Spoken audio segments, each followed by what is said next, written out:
الأنبياء والمرسلين أما بعد فأعوذ بالله من الشيطان الرجيم من همزه ونفخه ونفثه بسم الله الرحمن الرحيم رب اشرح لي صدري ويسر لي أمري واحلل عقدة من لساني يفقه قولي اللهم انفعنا بما علمتنا وعلمنا ما ينفعنا وزدنا علما فبشر عباد الذين يستمعون القول فيتبعون أحسنه اولئک الذین ہداہم اللہ واولئک هم اولو الالباب۔ میرا دل یہ تھا کہ ہم جو پڑھا کریں تو ایک تو ہم اس کی ریویژن بھی کریں، ایک تو ہم اس کا ترجمہ پڑھ لیا کریں، آپ لوگ ترجمے کی تیاری کر کے آئے کریں جیسے ہم مڈ ٹرم سے پہلے پڑھتے تھے، اور نمبر دو میرا یہ بھی ذہن تھا کہ آپ لوگوں کے ڈسکشن گروپ میں میں نے سنا کہ آپ گرامر کے حوالے سے بات کر رہے تھے، تو میرا دل تھا کہ ہم ساتھ گرامر کی پریکٹس بھی کریں، کیا خیال ہے؟ جی اچھا ہے۔ آپ لوگوں میں سے کس کی گرامر سب سے اچھی ہے، کہ جس کے نمبر سب سے اچھے آئے ہیں گرامر میں، یا پچھلی مرتبہ اچھے نمبر آئے تھے، یا جس کو سب سے جی نورین محمد، چلیں ماشاءاللہ۔ میرا تو ذہن یہ ہے کہ ہم جو بھی پڑھیں گے نا آپ اس کو ایک دفعہ دہرا کے آئے کریں، جو اگلا ہمارا سبق ہے، اگلا لیکچر ہے، آپ اس کو ایک دفعہ پڑھ کے آئے کریں، تو اس کے جو صیغے ہیں، جو گرامر آپ پڑھ چکے ہیں، فعل ماضی کے صیغے ہوں، مضارع کے صیغے ہوں، امر نہی، اسم فاعل، اسم مفعول وغیرہ، تو یہ صیغے میں آپ کو ایک بنا دوں گا کہ ہر صیغے کے حوالے سے کیا کیا چیزیں آپ کو پتہ ہونی چاہیے، یا کیا کیا چیزیں لکھنی چاہیے۔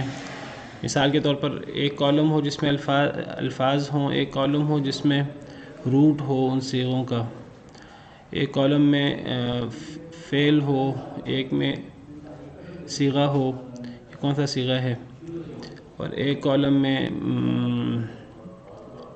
باب ہو کہ یہ کون سا باب ہے، یہ باب افعال ہے، باب تفعیل ہے، کہ باب سمع یسمع ہے۔ تو اس حد تک میرا ذہن یہ ہے کہ آپ سب لوگ اس کو، ہم نے جو پڑھنا ہے تو کوئی ایک پیج اگلا وہ آپ اس کے صیغے نکال لیا کریں، تو اس کو آپ سب حل کیا کریں، میں آپ کو ایک پیٹرن دے دوں گا، اس کو آپ حل کر لیا کریں، تو آپ سب حل کریں، اور آپ سب ایک ہم مقرر کر لیں گے کلاس میں کوئی بھی سی آر یا جی آر، تو ان کو سب بھیج دیں، اور وہ سب کا چیک کریں، سب کے نمبر بھی لگا دیں کہ 10 الفاظ تھے، 10 میں سے انہوں نے 9 ٹھیک کی ہیں یا 8 ٹھیک کی ہیں، اور جن کی جو غلطی ہے وہ غلطی انہیں بتا دی جائے، تو جن کو سب بھیجیں گے وہ اپنا مجھے بھیج دیں، تو ان کا میں چیک کر لیا کروں گا، کوئی کمی بیشی ہو، کوئی سوال ہو کسی صیغے کے بارے میں، تو وہ کلاس میں آپ لوگ کلاس سے پہلے پوچھ لیا کریں، یا اس کو میں کلاس میں بتا دیا کروں گا۔ تو یہ میرا ذہن ہے، تھوڑا سا آپ کی پریکٹس ہو جائے گی گرامر کی۔ ہم مدارس میں جو لوگ گرامر پڑھتے ہیں تو وہ اس گرامر کا اجراء اس کو کہتے ہیں، اس کی پریکٹس جو ہے وہ قرآن پڑھتے ہوئے کرتے ہیں، یہ حدیث پڑھتے ہوئے کرتے ہیں، تو اس سے آپ کے لیے قرآن کا ترجمہ کرنا بہت زیادہ آسان ہو جائے گا، کیا خیال ہے؟ جی صرف آپ ایک پیٹرن دیجیے گا، کل تک پچھلا آیا تھے 2 آیت کا کہ اس میں اس طریقے سے نکالنا مجھے دینا ہے، کوئی مستحب کو پھر آسانی ہوگی۔ ٹھیک ہے، اگر آج کے آپ دیں تو کل کے لیے تیاری کر لیں گے۔ جی میں آپ کو ایک پیٹرن دے دوں گا۔ آپ لوگوں نے گرامر میں کیا کیا پڑھا ہوا ہے؟ فعل ماضی مضارع پڑھ لیے ہے؟ جی ماضی مضارع ہے، اور مزید بھی کے کچھ ابواب ہم نے پڑھے ہیں، جو مجرد کے ابواب نہیں پڑھے؟ مجرد کے بھی پڑھے ہیں، لیکن اس میں ہم نے ان کے مصادر ابھی نہیں دیکھے ہیں، بس ان کے ابواب پڑھے ہیں۔ ٹھیک ہے، وہ ان کے مصادر نہ بھی آتے ہوں تو ان کا باب کو پتہ ہو، جو 6 باب ہیں مجرد کے، تو وہ پڑھے ہیں نا جی آپ وہ نے؟ پڑھ لیے تھے، ٹھیک ہے، مفصل سے پڑھے تو فعل امر فعل نہیں یہ پڑھا ہے کہ نہیں؟ یہ بھی پڑھ لیے۔ یہ پڑھ لیے ہیں، یہ اسم بھی پڑھ فاعل لیے اسم مفعول جی جی یہ بھی یہ بھی پڑھ لیے. چلیں میں نا ایک پیٹرن دے دوں گا انشاءاللہ، تو اس پیٹرن کے مطابق میں آپ کو انشاءاللہ گروپ میں پہلی دفعہ صیغے بھی دے دوں گا جو ہمارے اگلے لیکچر میں آئیں گے، تو پھر وہ آئندہ آپ نے ان کو کرنا ہوگا. تو آپ سب لوگ جو ہیں وہ مس نورین کو بھیج دیا کریں، اور مس نورین جو ہے مجھے ڈائریکٹ بھیج دیا کریں اپنا، تو باقی سب کے یہ چیک کر جی لیا سر. کریں. ٹھیک ہے چلیں اللہ خیر کرے انشاءاللہ. چلیں شروع کرتے ہیں. اعوذ باللہ من الشیطان الرجیم، بسم اللہ الرحمن الرحیم. کل یہ ہم نے آیت کریمہ پڑھی تھی 136، تو میں نے کہا اس کی میں تھوڑی وضاحت کر دوں. یا ایہا الذین آمنوا آمنوا باللہ ورسولہ والکتاب الذی نزل علی رسولہ والکتاب الذی انزل من قبل. یا ایہا الذین آمنوا آمنوا باللہ ورسولہ، اے وہ لوگوں جو ایمان لائے ہو، ایمان لے آؤ اللہ کے ساتھ اور اللہ کے رسول کے ساتھ. والکتاب الذی نزل علی رسولہ، اور اس کتاب پر جو اللہ نے نازل کی اپنے رسول پر، یعنی نبی کریم صلی اللہ علیہ وسلم پر. والکتاب الذی انزل من قبل، اور ان کتابوں پر جو اللہ نے نازل کی من قبل پہلے سے. تو اس آیت کریمہ میں اللہ تعالیٰ ایمان والوں کو حکم دے رہے ہیں کہ وہ ایمان لائیں اللہ پر اور اللہ کے رسول پر صلی اللہ علیہ وسلم، اور قرآن پر جو نبی صلی اللہ علیہ وسلم پر نازل ہوئی جو کتاب، اور وہ کتابیں جو پہلے نازل ہوئی ہیں سب پر ایمان لائیں. تو ایمان والوں کو ایمان کا حکم دیا جا رہا ہے. تو یہ کوئی بے مقصد نہیں ہے، کوئی تکرار نہیں ہے. ایمان والوں کو ہی ایمان لانے کا حکم دیا جا رہا ہے، بلکہ اصل مراد یہ ہے کہ اے ایمان والو اپنے ایمان پر قائم دائم ہو جاؤ، اپنے ایمان پر استقامت اختیار کرو.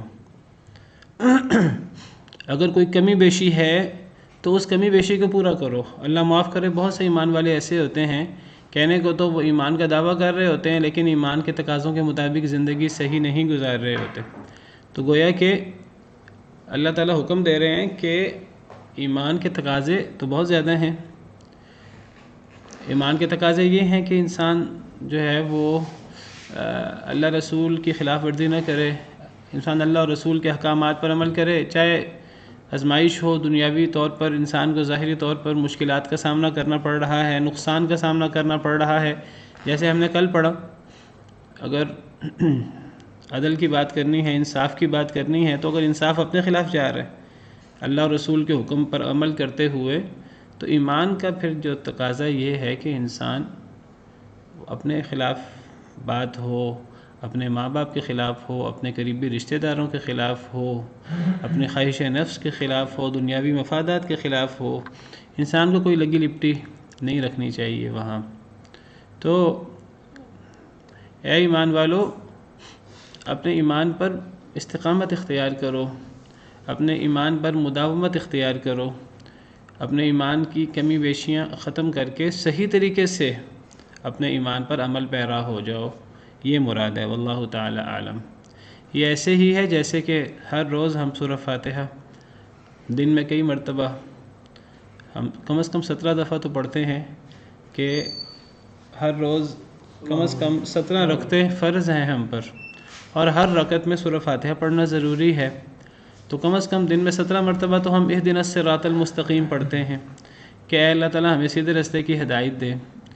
ان لوگوں کا رستہ جن پہ تو نے انعام کیا، ان لوگوں کا رستہ نہیں جن پہ تیرا غضب ہوا اور جو گمراہ ہوئے. تو اگر ہم صراط مستقیم پر گامزن ہیں اور صراط مستقیم پر چل رہے ہیں تو بار بار ہم اللہ سے کیا مانگتے ہیں؟ اگر گویا کہ مطلب یہ ہوا کہ اے اللہ تعالیٰ اگر ہم صحیح صراط مستقیم پر نہیں چل رہے تو ہمیں صراط مستقیم پر چلا دے، اور اے اللہ تعالیٰ اگر ہم صراط مستقیم پر چل رہے ہیں تو کمیاں کوتاہیاں دور کر دے. اے اللہ تعالیٰ ہمیں اس پہ استقامت دے دے. اے اللہ تعالیٰ اس میں مزید ہمیں جو ہے وہ توفیق عطا فرما. تو یہ اسی طرح کا انداز ہے. اے ایمان والو ایمان لے آؤ اللہ پر، جیسے اللہ پر ایمان لانے کا تقاضا ہے، اللہ کے رسول پر جیسے نبی صلی اللہ علیہ وسلم پر ایمان لانے کا تقاضا، اور اس کتاب پر جو اللہ نے نازل کی اپنے رسول پر، نبی صلی اللہ علیہ وسلم پر، قرآن پر، یعنی قرآن، اس پر ایمان لے آؤ، اور ان کتابوں پر جو اللہ نازل کر چکا ہے۔ اس سے پہلے میں کل وضاحت کر دی تھی میں نے کہ نزلہ، جو اللہ نے کتاب نازل کی اپنے رسول پر، اس کے لیے یہ نزلہ آیا ہے، اور نزلہ کا مطلب ہوتا ہے آہستہ آہستہ اتارنا۔ تو اور جو والکتاب الذی انزل من قبل، یہاں وہ کتابیں مراد ہیں جو اللہ پہلے اتار چکے ہیں، یعنی تورات و انجیل، زبور وغیرہ، صحف ابراہیم، صحف موسیٰ وغیرہ۔ تو ان کے لیے انزلہ کا لفظ اللہ نے استعمال کیا ہے۔ اس سے پتہ لگتا ہے کہ قرآن کریم وہ واحد کتاب ہے جو اللہ تعالیٰ نے وقفے وقفے سے اتاری ہے۔ پچھلی تمام کتابیں اللہ نے اکٹھی اتاری ہیں، اور جو اللہ تعالیٰ نے قرآن کریم کو وقفے وقفے سے اتارا ہے اس میں اللہ کی اپنی حکمتیں ہیں بہت زیادہ۔ باقاعدہ کفار اعتراض کرتے تھے کہ پچھلی کتابیں تو اکٹھی اتری ہیں، یہ کتاب اکٹھی کیوں نہیں اتری، یہ کتاب الگ الگ آہستہ آہستہ کیوں اتری ہے؟ اللہ نے سورہ فرقان میں کفار کا یہ اعتراض نقل کیا ہے، وَقَالُوا لَوْلَا نُزِّلَ عَلَيْهِ الْقُرْآنُ جُمْلَةً وَاحِدَةً، انہوں نے کہا کہ اس محمد صلی اللہ علیہ وسلم پر قرآن اکٹھا کیوں نہیں اترا؟ تو اللہ نے اس کا جواب دیا ہے كَذَلِكَ، اسی طرح ہی ہے، اسی طرح ہی ہے کہ قرآن نبی صلی اللہ علیہ وسلم پر اکٹھا نہیں اترا، آہستہ آہستہ اترا ہے۔ کیوں؟ لِنُثَبِّتَ بِهِ فُؤَادَكَ، تاکہ آپ کا قلب اطہر مضبوط ہو جائے، تاکہ آپ ثابت قدم ہو جائیں۔ كَذَلِكَ لِنُثَبِّتَ بِهِ فُؤَادَكَ وَرَتَّلْنَاهُ تَرْتِيلًا، اور ہم نے اس کو ترتیل کے ساتھ پڑھا ہے۔ تو اللہ تعالیٰ نے ایک وجہ بیان کی قرآن کے آہستہ آہستہ نازل ہونے کی، کہ اس سے جتنا حوصلہ نبی کریم صلی اللہ علیہ وسلم کو ملتا ہے، جتنی ثابت قدمی نصیب ہوتی ہے آہستہ آہستہ نازل ہونے سے، تو نسبتاً اگر قرآن اکٹھا نازل ہوتا ہے تو اتنا حوصلہ شاید نہ مل پاتا۔ اصل میں دیکھیے، اللہ تعالیٰ، ہم فرض کریں کہ اللہ تعالیٰ نے قرآن کریم میں 100 دفعہ نبی صلی اللہ علیہ وسلم کو اللہ نے جو ہے وہ حوصلہ دیا ہے، اور 100 دفعہ اللہ نے مدد اور نصرت کا وعدہ کیا ہے، بالفرض فرض کر لیں، تو اگر یہ 100 وعدے اکٹھے ہی ایک دفعہ کتاب میں نازل ہو جاتے تو اس سے بھی آپ کو حوصلہ ملتا، آپ جب بھی قرآن پڑھتے تو آپ کو حوصلہ ملتا مشکل حالات میں۔ لیکن اس کی نسبت جب مشکل حالت پیش آئے، جس وقت آپ زیادہ پریشان ہوں، اس وقت اگر نیا مدد کا وعدہ ہو تو وہ کتنا آپ کے قلب اطہر کو مضبوط کرتا ہوگا، اس سے آپ کو کتنا سکون ملتا ہوگا کہ اللہ میرے ساتھ ہیں۔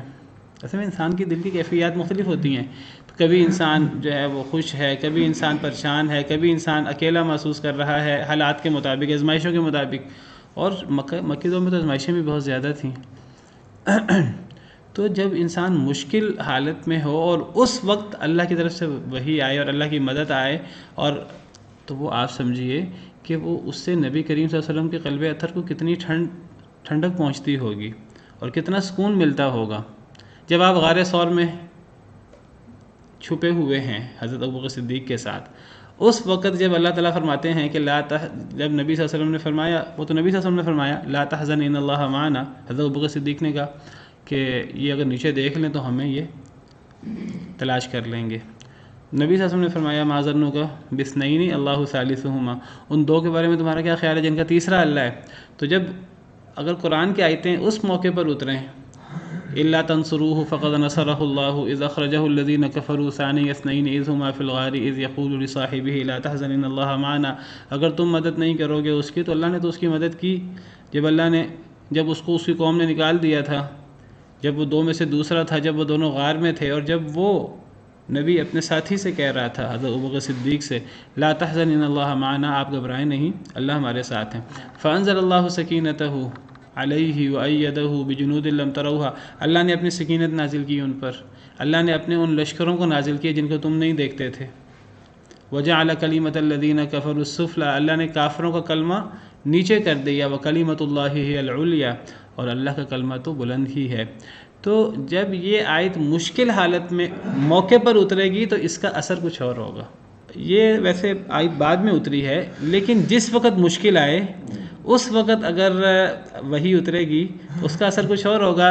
ایک یہ ہے کہ مشکل پیش آئے چلو قرآن پڑھتے ہیں، قرآن میں اللہ کی نصرت کے وعدے ہیں وہ تلاش کرتے ہیں، وہ آیتیں ہیں ہم ان کی تلاوت کرتے ہیں۔ ایک ہے کہ نہیں، جب مشکل ہے اس وقت وہ آیت نازل ہو رہی ہے تو اس کا اثر کچھ اور ہوگا۔ دونوں جگہ وہ اپنے یعنی والکتاب الذی نزل علی رسولہ والکتاب الذی، اس کا آپ نے ترجمہ کیا کتابیں جی وہ جان کے میں نے کیا ہے، وہ اس لیے کہ یہاں الکتاب سے مراد کتابیں ہیں، یہاں کتاب جنس کے لیے ہے۔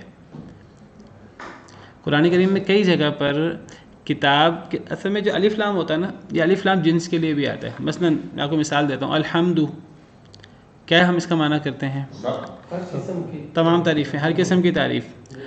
ہر جگہ الف لام وہ جنس کے لیے نہیں آتا، کسی جگہ وہ خاص کرنے کے لیے آتا ہے، کسی جگہ کسی اور معنی میں۔ تو کتاب واحد آئے تو وہ کئی دفعہ جنس کے لیے آتا ہے۔ اب یہاں پیچھے الکتاب وہ تو ایک کتاب ہے جو اللہ نے اپنے رسول، یعنی وہاں رسول ایک ہے نا، نبی صلی اللہ علیہ وسلم، نبی صلی اللہ علیہ وسلم پر ایک کتاب اتری تو وہ قرآن ہے، تو وہاں ایک کتاب۔ یہاں الکتاب سے مراد ساری کتابیں ہیں جو اللہ نے پہلے اتاری۔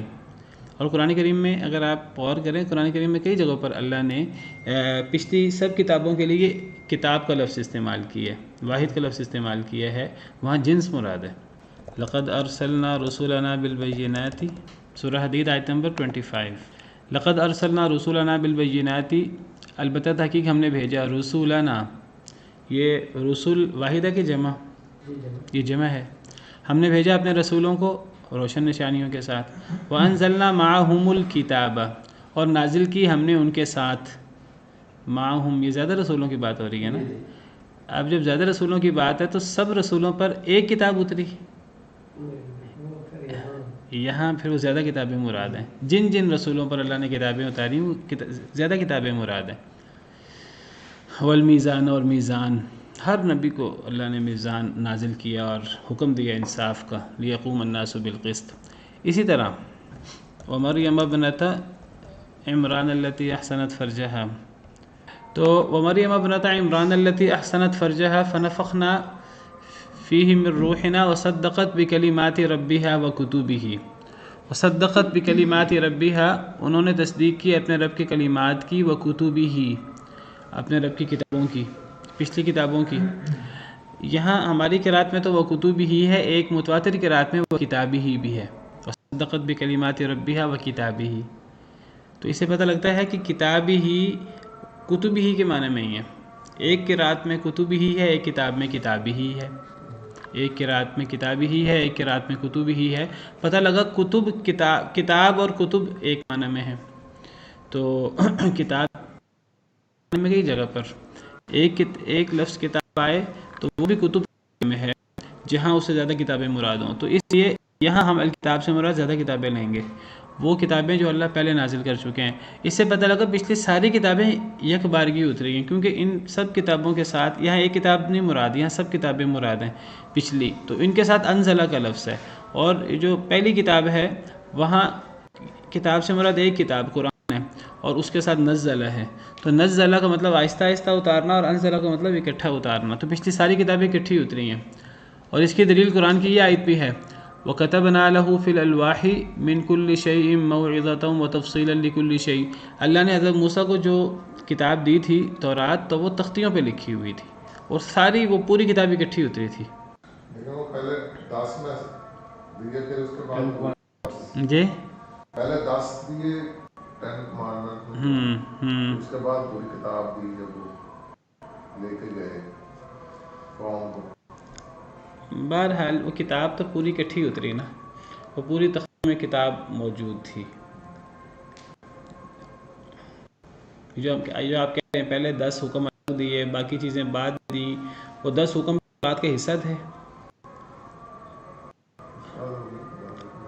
اصل میں ہمارے پاس اس کی دلیل کوئی نہیں ہے نا، یہ تو ایسی سنی سنائی باتیں ہیں، یا اسرائیلیات کی باتوں پہ ہم یقین نہیں کر سکتے۔ قرآن سے ہمیں پتہ لگتا ہے کہ پچھلی ساری کتابیں اکٹھی اتری تھیں، تورات ہو، زبور ہو، انجیل ہو، قرآن یہ واحد کتاب ہے جو آہستہ آہستہ اتری ہے۔ تو اسی لیے کفار نے اعتراض کیا کہ پچھلی کتابیں تو اکٹھی اتری تھیں، تو یہ الگ کیوں اتری؟ اللہ نے فرمایا کہ تاکہ آپ کا دل مضبوط ہو جائے، پھر اللہ فرماتے ہیں، اللہ نے ایک وجہ اور بھی بیان کی ہے، اللہ فرماتے ہیں کہ وَلَا يَأْتُونَكَ بِمَثَلٍ إِلَّا جِئْنَاكَ بِالْحَقِّ وَأَحْسَنَ تَفْسِيرًا، کہ جو بھی مثال لائیں گے کفار، جو بھی سوال، جو بھی اعتراض لائیں گے، ہم اس وقت اس کا جواب اتاریں گے۔ اب بہترین تفسیر لائیں گے اس کی، جس وقت کوئی اعتراض ہو اس وقت اگر جواب اترے تو اس کو سمجھنا بہت آسان ہوتا ہے۔ دیکھیے ہم کہیں کہ یہ ایک کتاب ہے، اس کتاب کے اندر تمام مسائل کا حل ہے، ٹھیک ہے، آپ تلاش کر لیں، اور ایک یہ ہے کہ کوئی مسئلہ آئے اس موقع پر وحی اتر آئے، تو یہ سمجھنا زیادہ آسان ہے کہ وہ پہلی صورت زیادہ آسان ہے، دوسری صورت زیادہ آسان ہے۔ اللہ تعالیٰ نے نبی صلی اللہ علیہ وسلم پہ جو کتاب اتاری ہے تو وہ اللہ نے اس کو وقفے وقفے سے نازل کیا ہے، اس میں بہت ساری حکمتیں ہیں۔ یہ نہیں ہے کہ پچھلی کتابوں کی اس میں تنقیص ہے، پچھلی کتابوں کا وہ اکٹھی اتری ہیں، اس کے اپنے مقاصد ہیں، اور وہ ایک اپنا طریقہ ہے اللہ تعالیٰ کا۔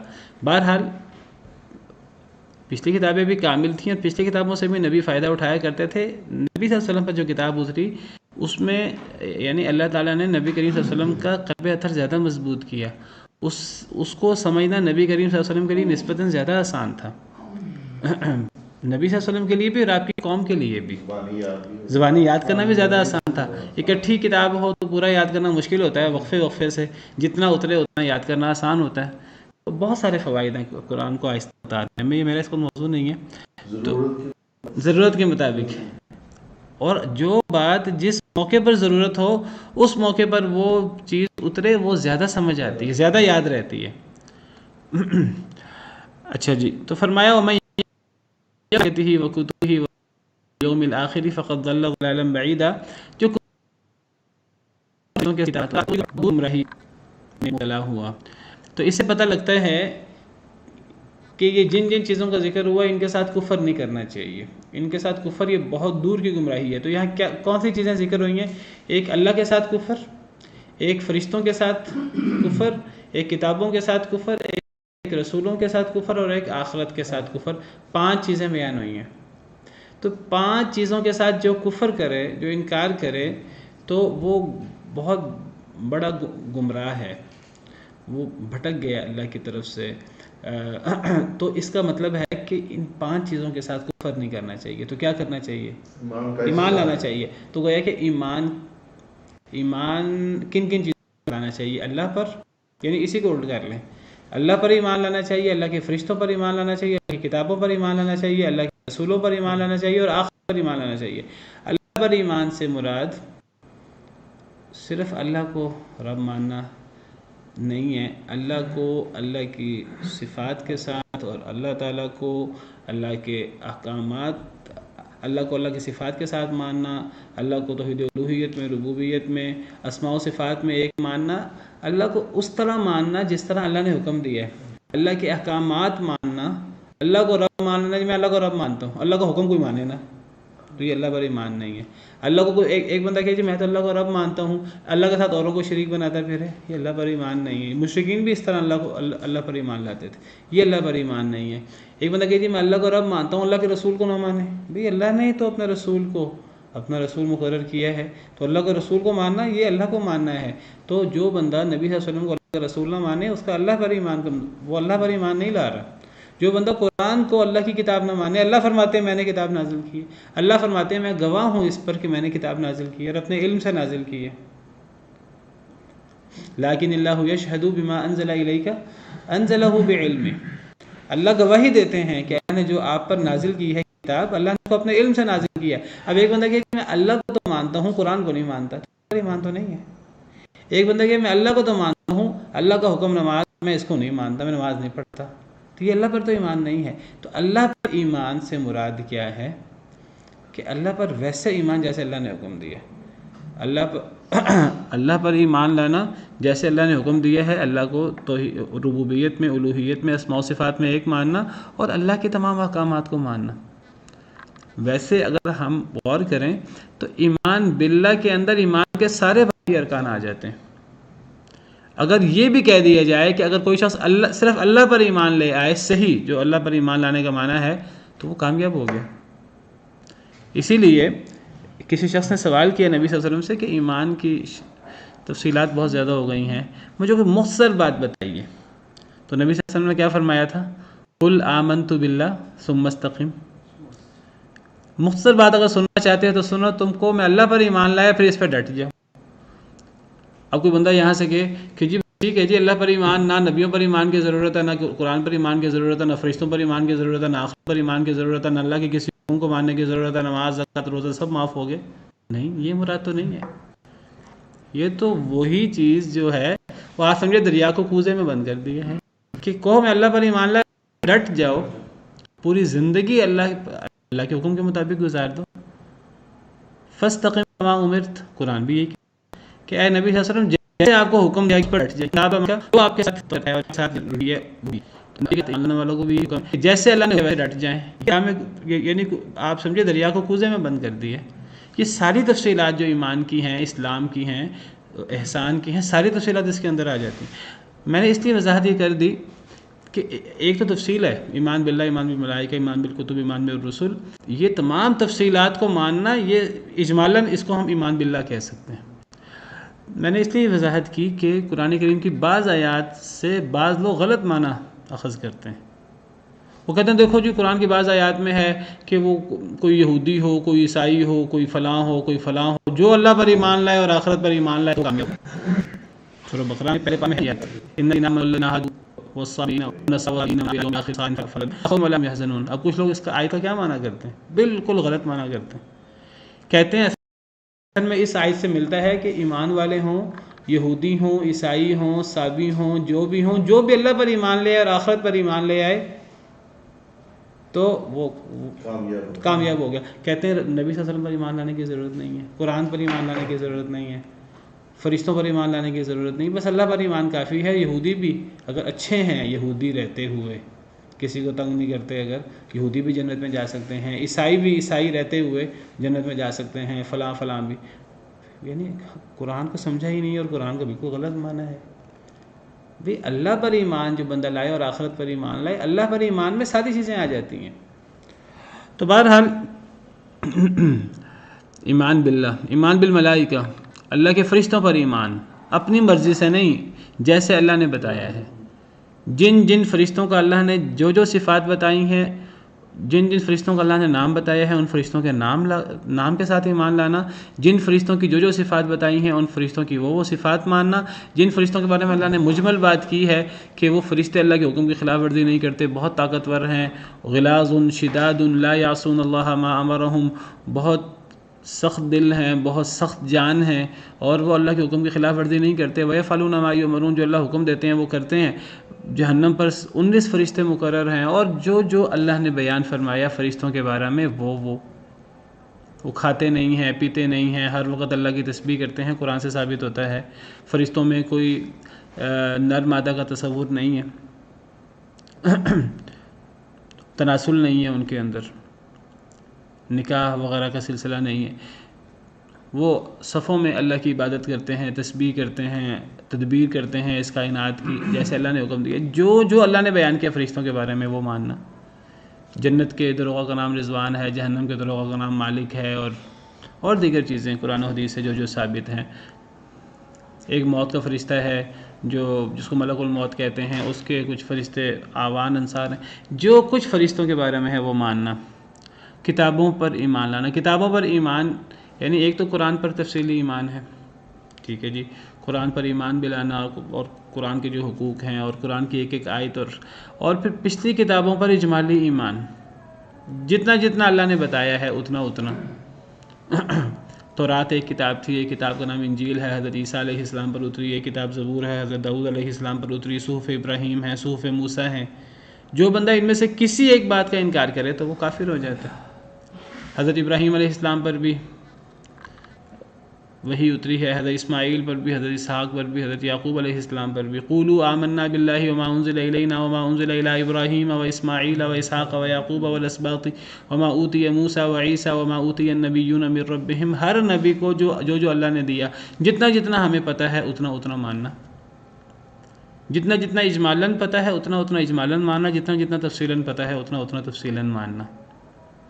پچھلی کتابوں کی ایک ایک بات کی ہم تصدیق نہیں کر سکتے، اور ایک ایک بات کی ہم تکذیب بھی نہیں کر سکتے. بیان کر سکتے ہیں پچھلی کتابوں کو، حدثوا عن بنی اسرائیل ولا حرج ولکن لا تصدقوهم ولا تکذبوهم. تو جو تفاصیل اللہ نے کتابوں کے بارے میں بیان فرمائی، رسولوں پر ایمان، رسولوں پر ایمان، نبی صلی اللہ علیہ وسلم پر تفصیلی ایمان ہے، پچھلے رسولوں پر اجمالی ایمان ہے. جن جن رسولوں کا بتا دیا اللہ تعالیٰ نے، جتنا جتنا بتایا ہے اتنا اتنا مان لینا اور اس پر ایمان لانا. جو بندہ ان رسولوں میں سے کسی ایک رسول کا انکار کرے وہ کافر ہو جائے. اس میں ہر چیز آ جاتی ہے، ہر چیز آ جاتی ہے. قرآن میں ایمان سارا کچھ ہی ہو جاتا ہے، کوئی مطلب چیز رہتی نہیں ہے. تو اب کوئی بندہ کہے کہ جی ایمان لانا عمل کرنا قرآن کا ہے، ایمان کا مطلب عمل کرنا. بس کسی جگہ اللہ نے اس کو اجمالاً بیان کیا، کسی جگہ اللہ نے اس کو تفصیل سے بیان کیا. تو یہ جو کفر کرے اللہ کے ساتھ، اللہ کے فرشتوں کے ساتھ، اللہ کی کتابوں کے ساتھ، اللہ کے رسول اور آخرت کے دن، آخرت کے دن سے کچھ لوگ سمجھتے ہیں کہ آخرت پر ایمان لانا، اس سے صرف آخرت مراد نہیں ہے، اس سے آخرت اور آخرت سے متعلق جتنے احکام میں کتاب و سنت کے ان سب کو ماننا، پل صراط کو ماننا، حوض کوثر کو ماننا، قیامت کے دن اعمال تولے جائیں گے اس کو ماننا، جس کے اعمال کا پلڑا جھک جائے گا وہ کامیاب ہو جائے گا، جس کا اعمال کا میزان کو ماننا، قیامت کو ماننا. قیامت کے جو سور پھونکے جائیں گے وہ ایک سور نہیں ہے، قرآن کریم سے ثابت ہوتا ہے کہ وہ دو یا دو سے زیادہ ہیں. ایک دفعہ سور پھونکا جائے گا سب مر جائیں گے، ایک دفعہ سور پھونکا جائے گا سب زندہ ہو جائیں گے. پھر قیامت پر ایمان سے مراد اشراط الساعہ پر ایمان لانا بھی قیامت پر ایمان میں شامل ہے، کہ قیامت کا کسی کو نہیں پتہ کب آئے گی، لیکن قیامت کی بعض نشانیاں ہیں، کچھ بڑی نشانیاں ہیں، کچھ چھوٹی نشانیاں ہیں. چھوٹی نشانیاں بہت ساری پوری ہو چکی ہیں، بڑی نشانیاں وہ 10 نشانیاں ہیں وہ اکٹھی ہوں گی. چھوٹی نشانیاں تو ان میں درمیان میں وقفہ ہو سکتا ہے بہت زیادہ. بڑی نشانیاں وہ بہت قریب ہوں گی، وہ بہت بڑی بڑی نشانیاں ہوں گی اور بہت قریب ہوں گی. ان میں سے ایک نشانی پوری ہو جائے گی تو باقی نشانیاں فوری پوری ہونا شروع ہو جائیں گی. مثال کے طور پر دجال یہ قیامت کی بڑی نشانیوں میں سے ہے. حضرت عیسیٰ کا نزول قیامت کی بڑی نشانیوں میں سے ہے. یاجوج ماجوج کا خروج یہ قیامت کی بڑی نشانیوں میں سے ہے، اور تینوں آگے پیچھے ہیں. آپ کو پتہ ہے دجال کو کس نے قتل کرنا ہے؟ حضرت عیسیٰ نے. اور یاجوج ماجوج نے کب آنا ہے؟ حضرت عیسیٰ کے زمانے میں. صحیح احادیث سے پتہ لگتا ہے حضرت عیسیٰ کے زمانے میں حضرت عیسیٰ کوہ طور پر چڑھ جائیں گے اور یاجوج ماجوج آ جائیں گے، اور پھر حضرت عیسیٰ کی دعا سے، مومنوں کی دعا سے یاجوج ماجوج کا خاتمہ ہوگا. یہ ساری تینوں نشانیاں یہ قریب ہیں.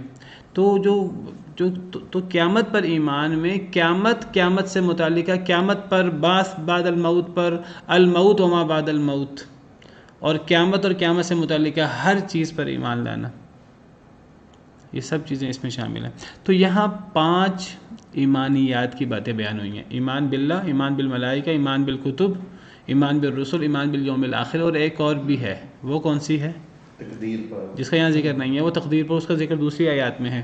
اس پر بھی ایمان لانا ضروری ہے. تو ایمان کے 6 ارکان ہیں. تو ان سب پر ایمان لانا ضروری ہے. جو ان میں سے کسی ایک بات کا انکار کر دے، کسی ایک رکن کا انکار کر دے، کسی ایک رکن کی کسی تفصیل، کسی جزئی کا انکار کر دے تو یہ کفر ہے. ان الذين آمنوا ثم كفروا ثم آمنوا ثم كفروا ثم ازدادوا كفرا لم يكن الله ليغفر لهم ولا ليهديهم سبيلا. بے شک وہ لوگ جو ایمان لائے پھر انہوں نے کفر کیا، پھر وہ ایمان لائے پھر انہوں نے کفر کیا، پھر وہ کفر میں بڑھ گئے. لم يكن الله ليغفر لهم، نہیں ہے اللہ کہ انہیں معاف کرے، ولا ليهديهم، اور نہ ہی کہ انہیں وہ راستہ دکھلائے، سبیلا، رستے کا. یعنی جو تماشا بنا لیتے ہیں، ایمان لائیں پھر کفر کریں، پھر ایمان لائیں پھر کفر کریں، پھر کفر میں بڑھ جائیں، اللہ ایسے کو کبھی بھی معاف نہیں کریں گے، اور اللہ ایسے لوگوں کو کبھی سیدھا راستہ نہیں دکھائیں گے. اب کون مراد ہے اس سے؟ بعض مفسرین کہتے ہیں اسے یہودی مراد ہے. حضرت موسیٰ علیہ السلام پر ایمان لائے، پھر حضرت عزیر کا انکار کیا، پھر حضرت عزیر جب اللہ نے نشانیاں دی، پھر حضرت عزیر پر دوبارہ ایمان لائے، پھر حضرت عیسیٰ کا انکار کر دیا.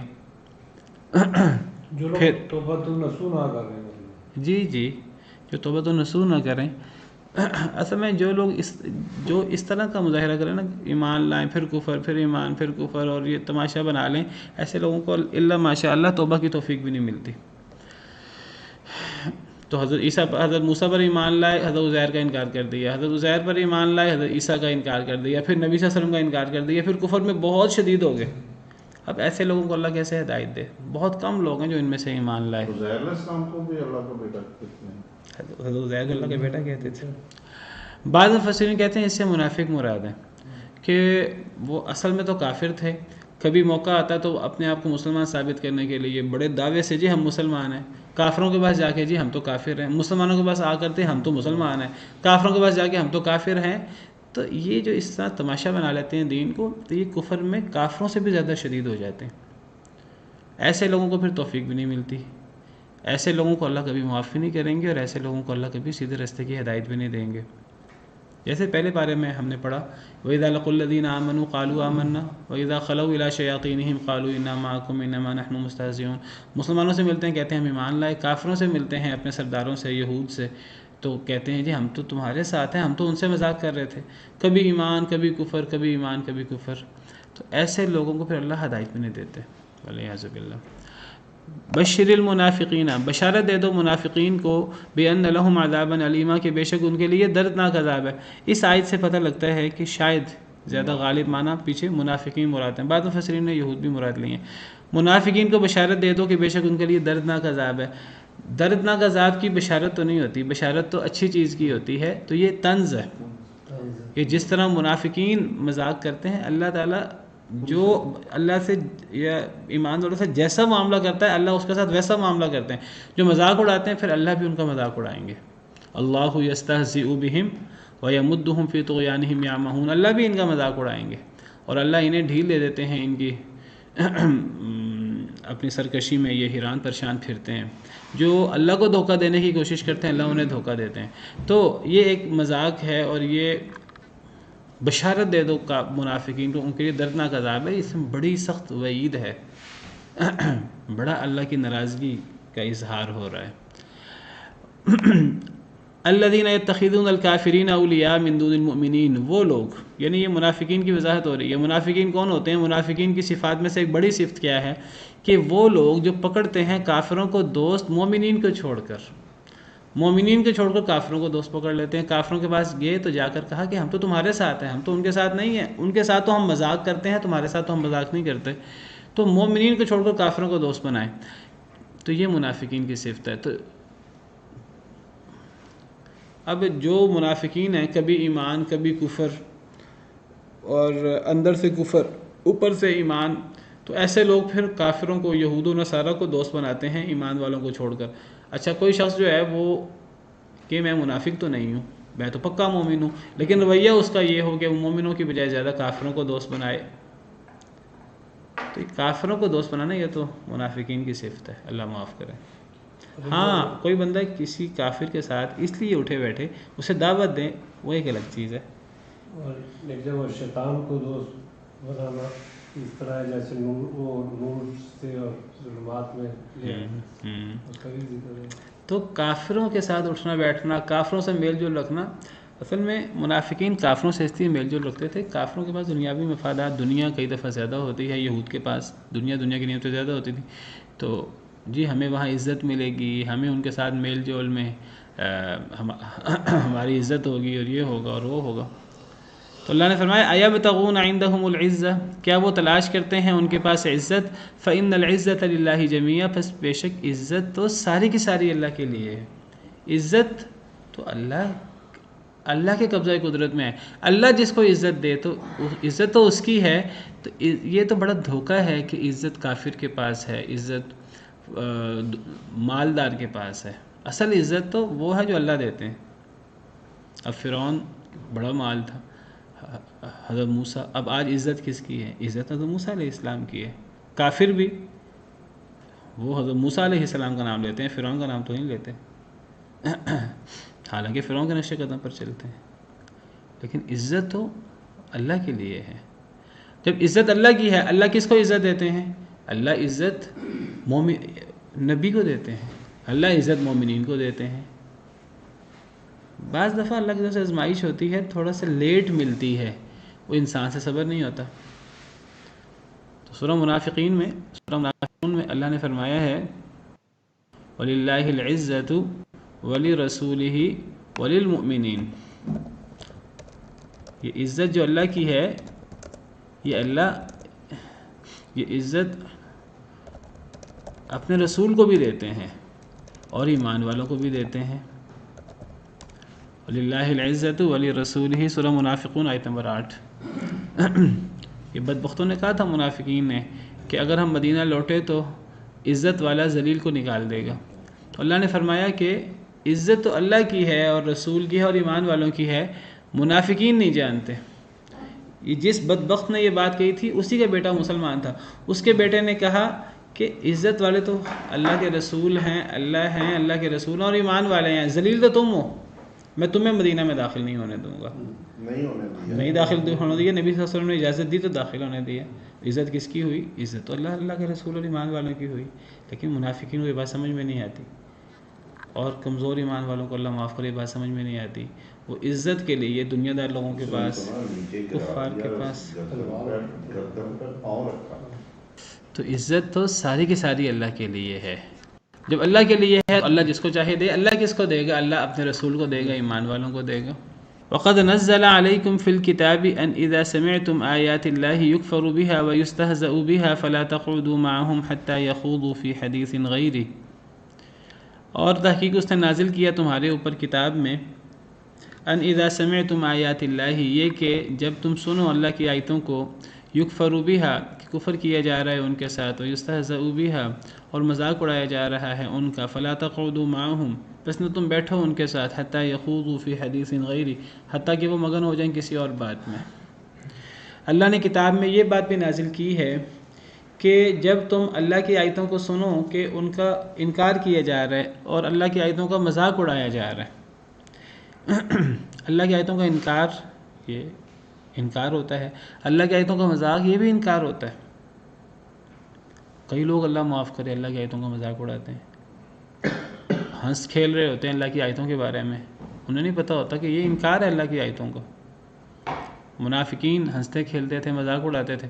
تو اللہ نے قرآن میں فرمایا وَلَئِن سَأَلْتَهُمْ لَيَقُولُنَّ إِنَّمَا كُنَّا نَخُوضُ وَنَلْعَبُ. سورۃ توبہ میں اگر آپ ان سے سوال کریں تو یہ کہیں گے کہ انما كنا نخوض ونلعب، ہم تو ہنس کھیل رہے تھے.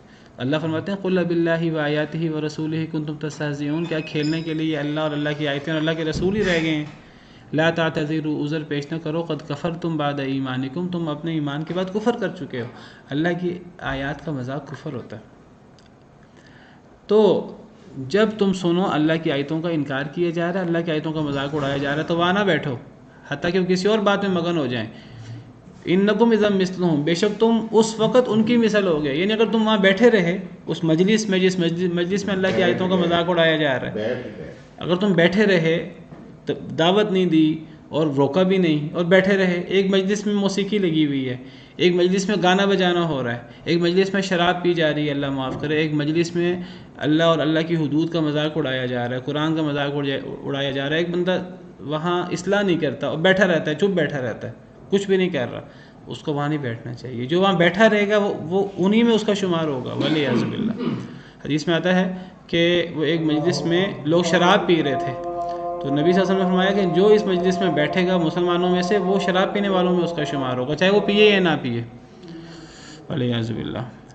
ان اللہ جامع المنافقین والکافرین فی جہنم جمیعا، بے شک اللہ تعالیٰ جمع کرنے والے ہیں منافقین کو اور کافرین کو جہنم میں سب کو اکٹھا.